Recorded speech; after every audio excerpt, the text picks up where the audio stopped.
Oke, bismillah, kita mulai ya belajar stoik. Eranya itu di buku-buku ada banyak, silakan dibaca sendiri yang sejarah. Kita mulai. Yang pertama, sebelum masuk ke pikiran, kita awali dari asumsinya. Orang-orang stoik mengasumsikan bahwa alam semesta itu berjalan dengan pola tertentu. Kita menyebutnya sunnatullah. Prinsip-prinsip rasional, logos. Jadi alam ini berputar tidak kebetulan. Ada polanya, ada patternnya, ada tujuannya. Kamu jadi manusia, dilahirkan, di belakang rumahmu tumbuh pohon kelapa, kucingmu tiba-tiba beranak 3, dan lain sebagainya. Itu bukan sesuatu yang tidak sengaja. Ya kamu lahir kan juga sengaja pasti kan. Kalau nggak sengaja malah ngewatiri. Nggak sengaja pun kok kamu benar-benar lahir, itu pasti dalam rangka grand desainnya alam semesta. Keberadaanmu nggak pernah sia-sia. Ya kalau bahasanya Quran kan ada itu yang afa hasibtum annama khalaqnakum abasa. Apa mbok anggap katanya Allah ini, aku menciptakan kamu itu iseng aja? Enggak. Ya abasa itu kan main-main, bahasa sekarang kan iseng. Mbok anggap aku bikin kamu itu iseng, boh. Itu kan tanyanya Allah begitu. Enggak, aku serius. Kalau bahasanya stoik, ada logosnya. Ada pola rasionalnya. Ada tujuan, target, ada desainnya. Gelas itu dibikin semacam itu kan ada polanya, ada logosnya. Orang yang bikin gelas, bayangannya itu nanti diminum manusia, diminum orang. Orang itu mulutnya segitu, tangannya ada di sampingnya. Kan bikin gelas ini kan membayangkan itu.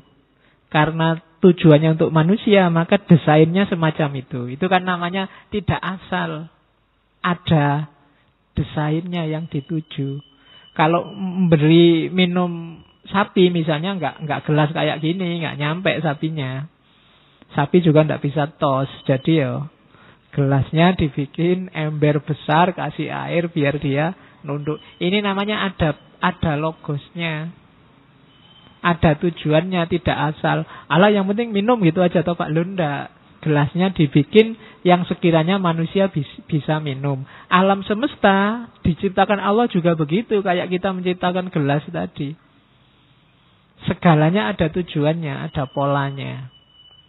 Dan itulah nanti kita menyebutnya sunnatullah, atau kadang disebut hukum alam, natural law. Itu logosnya. Ya hukum alam itu kayak gelas ini loh. Ini tutupnya ya.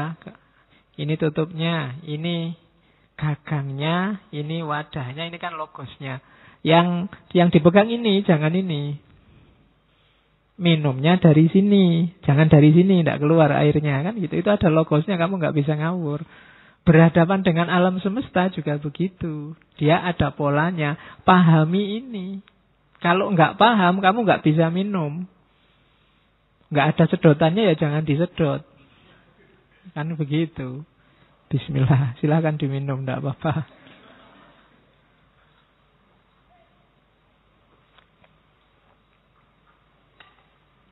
Kalau gelas ini tadi yang bikin manusia, di situ ada logos manusia.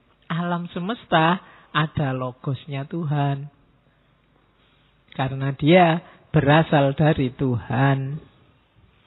Nanti konsep alam semesta yang dari logosnya Allah ini mirip pikiran tentang panteisme.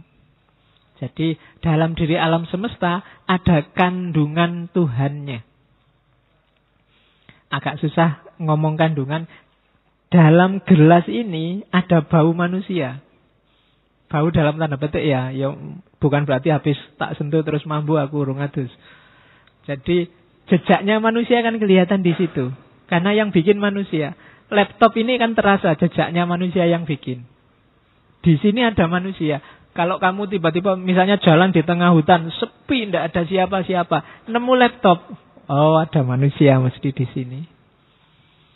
Ya kan? Kamu jalan-jalan di Mares misalnya, tiba-tiba nemu jaket, mesti ada manusia di sini, nggak mungkin bukan manusia. Yang bikin itu jelas coraknya corak manusia. Nah, itu jadi Tuhan ada dalam ciptaannya itu bukan kok terus Tuhannya nongkrong di situ. Tapi dia hasil logosnya Tuhan pasti. Bau Tuhannya terasa. Sama kayak laptop ini bau manusianya terasa. Jadi ada pola ketuhanan. Orang kan dalam bahasa tasawuf kan orang menyebutnya tajalli. Jadi corak ketuhanannya terasa. Dalam dirimu itu bau Tuhannya ada. Cuma sering kamu cuekin. Yang keluar bau setan terus. Ya. Ya karena kita lengkap ya, mampu setan ya mampu Tuhan. Jadi Tuhan ada dalam segala sesuatu. Dari situlah nanti ada divine reason. Jadi yang kita menyebutnya hukum alam.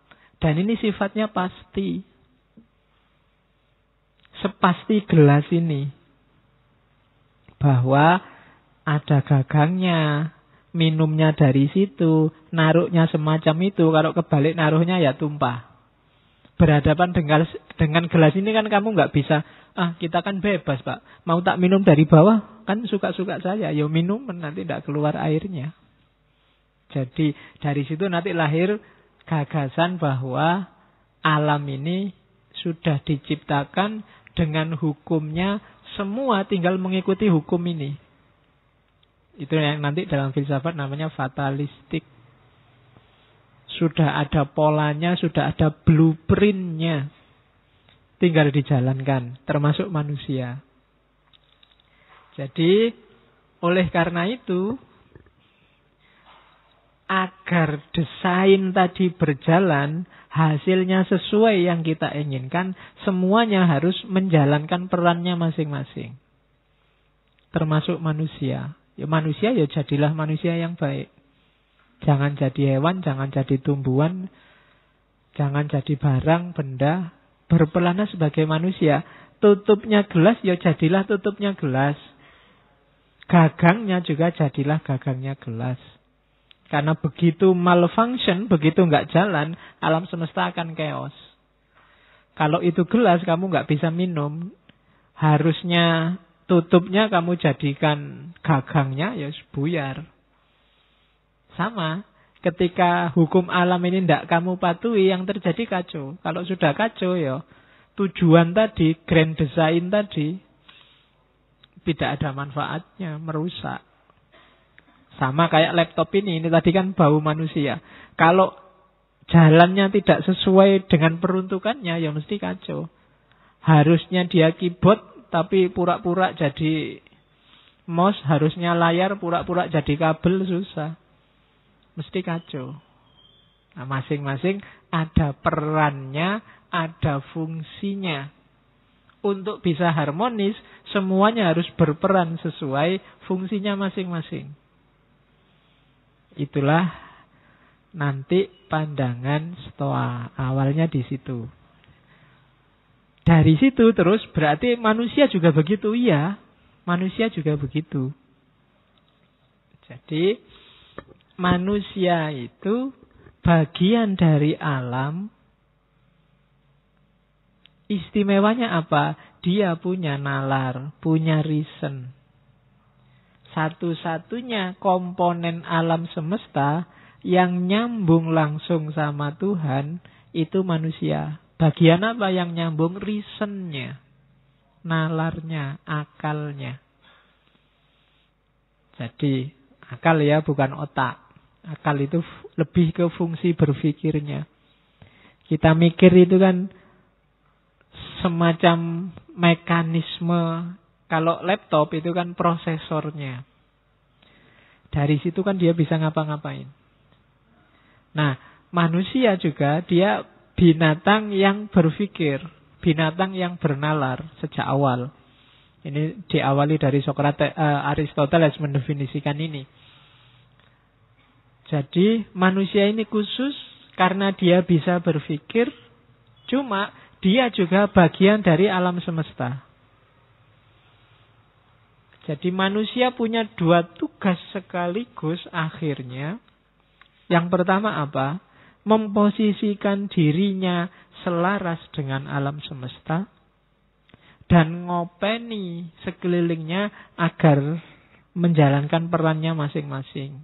Itu nanti kalau dalam agama namanya khalifah. Jadi tugasmu sebagai khalifah itu apa? Menjaga agar lingkunganmu, alam sekelilingmu itu berjalan sesuai hitohnya masing-masing. Yang sapi ya biar berperan jadi sapi, yang kambing jadi kambing, yang padi jadi padi, yang manusia jadi manusia. Dan manusia punya tugas ngopeni alam semesta dan ngopeni dirinya. Itu asumsinya tentang manusia. Dari situ akan lahir harmoni. Jadi yang pertama, alam itu sudah ada hukumnya. Alam berarti manusia. Kemudian yang kedua, manusia itu dia punya akal, punya nalar yang membedakan dari yang bukan manusia. Maka mikir itu penting, akal itu penting. Nah, filsafat ngajari kita cara pakai akal. Akal itu penting tapi nggak dipakai, ya nggak ada gunanya. Jadi latihan mikir itu penting. Karena kalau kita mikirnya nggak benar, sama saja akal kita nggak fungsi. Kalau akal kita nggak fungsi, ya berarti kayak kita nggak punya akal. Padahal ketika nggak punya akal, manusia kehilangan jati dirinya. Karena jati dirinya manusia itu binatang yang berpikir. Berarti binatang, kalau manusia minus berpikirnya, tinggal binatangnya. Hati-hati, kalau kamu tidak mikir berarti statusmu turun dari manusia jadi binatang. Makanya jangan deket-deket temenmu yang sedang stres.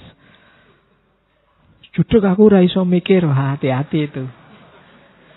Ya, kalau sudah judek tidak iso mikir itu alamat sudah. Tinggal binatangnya, wong kan berpikirnya nggak bisa sudah.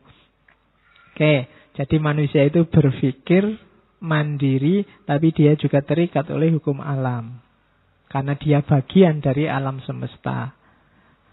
Salah satu elemennya. Kalau manusia kacau, ya lingkungan sekelilingnya juga akan kacau. Maka manusia harus berpikir, bertindak, berperilaku sesuai